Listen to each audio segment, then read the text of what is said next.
Hey guys, welcome back. So in this video, I'm going to show you how to quit GitHub Copilot. So if you want to completely end your Copilot plan so you don't get billed next month, uh, follow these steps. So we will go to github.com.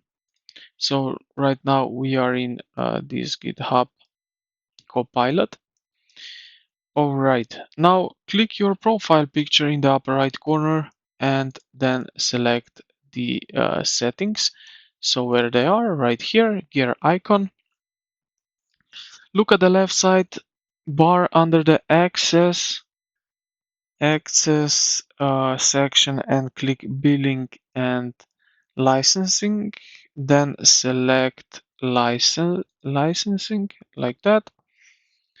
And scroll down to find the GitHub Copilot section. So it's right out up here.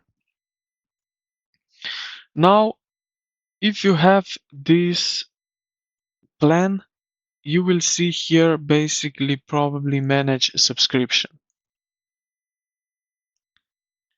And right here, you will have option to cancel this subscription. I have it here that I can upgrade it if I want, just like that. But yeah, this is the way how you can disable your subscription plan.